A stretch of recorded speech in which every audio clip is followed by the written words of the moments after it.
নমস্কার, পুতুলের হোম কিচেনে আপনাদের সকলকে জানাই স্বাগত। আশা করি আপনারা সকলেই খুব ভালো আছেন। আমিও খুব ভালো আছি। আজকে আপনাদের দেখাবো শিম, বেগুন, বিনস, মূলো, আলু, বাঁধাকপির যে ভেতরের কচি পাতা সেগুলো দিয়ে আজকে আমি একটা চচ্চড়ি দেখাবো। আর সেই চচ্চড়িটা করবো মাছের মাথা দিয়ে। তো মাছের মাথা দিয়ে কিভাবে করছি শেষ পর্যন্ত ভিডিওটা আপনাদেরকে দেখার জন্য থাকতে হবে। পুরো ভিডিওটা টেনে দেখবেন না, তাহলে কিন্তু স্কিপ করে বেরিয়ে গেলে অনেক ছোটোখাটো টিপসগুলো যে থাকে সেগুলো আপনারা দেখতে পারবেন না। তো আমার রান্নার মধ্যে একটু তো আলাদা থাকে, সেগুলো আপনাদের সবসময় আমি বলে থাকি। তো এখন আমি সব সবজিগুলো ধুয়ে রেডি করে রেখেছি, এগুলোকে ভেজে নেব। তো সাথে থাকবেন, আর প্লিজ ভিডিওটা দেখতে দেখতে লাইক, সাবস্ক্রাইব আর প্রচুরভাবে শেয়ার করে দিন।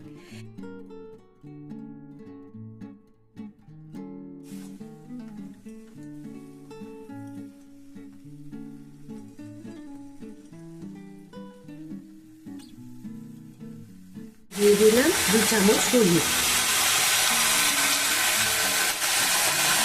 দেবো স্বাদ অনুপাতে নুন, যতটুকু আমার নুনের প্রয়োজন সেইটুকু। তো ঠিক দেখুন ভেতরে যে কচি পাতাগুলো সেগুলো আমি দিয়েছি।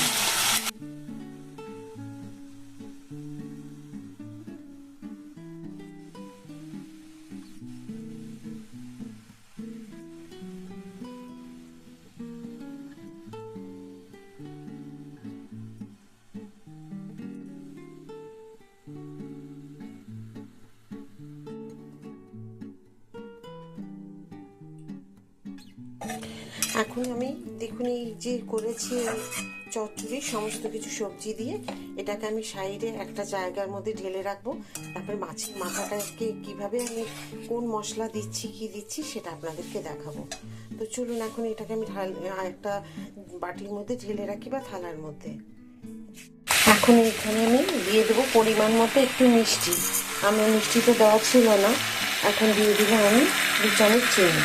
চিনি দিয়ে ভালো করে এটাকে মিশিয়ে একটা জায়গায় আমি এখন ঢেলে রাখবো। দেখুন আমি এতটা চচ্চড়ি আমি তুলে রাখলাম, মাছের মাথা মেশাবো না, কারণ মাছের মাথা মেশানো আমার বাড়িতে আমার ছেলে খায় না। তো সেই কারণে এটাকে তুলে রাখলাম আলাদা করে একটু বেশি করে।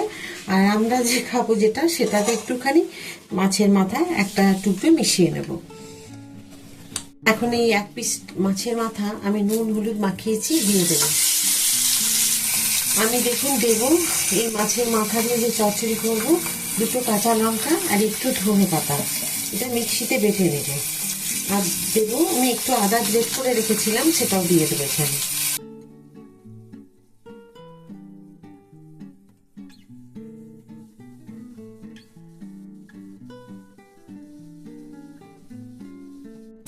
দিয়ে দিচ্ছি দেখুন সাইডে মাছগুলো ভেজে রেখেছি, তারপরে দিয়ে দিচ্ছি একটা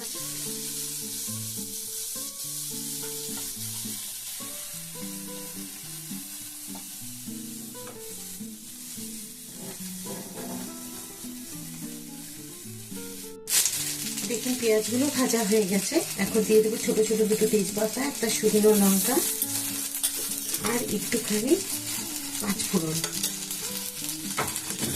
এগুলোকেও আমি ভেজে নেব। তো যথেষ্ট তেল আছে, আর তেলের প্রয়োজন নেই।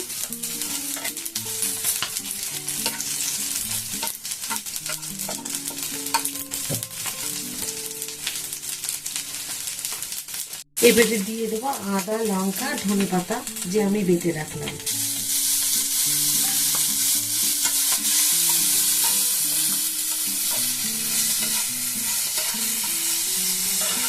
এবারে দিয়ে আমি সবজিটা করে রেখেছি চচ্চড়ি, সেটা দিয়ে দিলাম।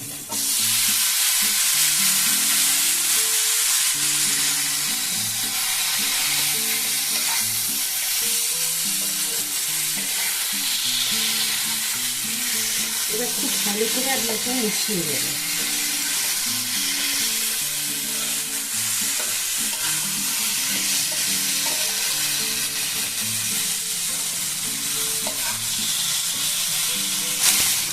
দেখুন আমার মাছের মাথা দিয়ে চচ্চড়ি কমপ্লিট। এটা কিন্তু পালং শাক দিয়ে আমি করিনি বা কুমড়ো দিয়ে করিনি। আমি কি কি সবজি দিয়েছি আপনারা দেখেছেন আর কীভাবে করেছি সেটাও দেখেছেন।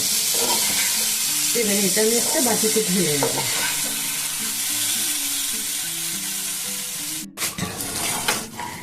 কেমন লাগলো বলুন আজকে আপনাদের এই যে আমি মাছের মাথা দিয়ে চচ্চড়ি করেছি। আশা করি আপনাদের ভিডিওটা খুব ভালো লেগেছে। আবার যদি আপনাদের ভালো লেগে থাকে ভিডিওটা, প্লিজ লাইক, সাবস্ক্রাইব আর শেয়ার করে দেবেন। নতুন বন্ধুদেরকে আমার ভিডিও শেয়ার করে দিয়ে তাদেরকে দেখার সুযোগ করে দিন। আর শেষ পর্যন্ত ভিডিওটি দেখার জন্য আপনাদেরকে অসংখ্য ধন্যবাদ। এইভাবেই আপনারা আমার পাশে থাকবেন। আর এই যে আমি করলাম আজকে ধনেপাতা দিলাম, অনেকেরই হয়তো মাছের মাথা দিয়ে মনে হয় যতই কিছু করি না কেন হয়তো বলবে আষ্টে গন্ধ ছাড়ে। এই পেঁয়াজ আর যদি ভেজে দেন আর ওই ধনেপাতা দেন তাহলে কিন্তু খুব ভালো হয়, গন্ধ একদমই লাগবে না তার নাকে। তো আমরা খেতে ভালোবাসি, আমাদের লাগে না, অনেকেরই হয়তো লাগে। তো সেই কারণে আমি এইভাবে করে আপনাদেরকে রান্না করে দেখালাম। তো চলুন আরেকটা নতুন ভিডিওতে আপনাদের সকলের সাথে আমার দেখা হবে। সবাই ভালো থাকুন। এই বলে আজকের ভিডিওটি আমি শেষ করছি। নমস্কার।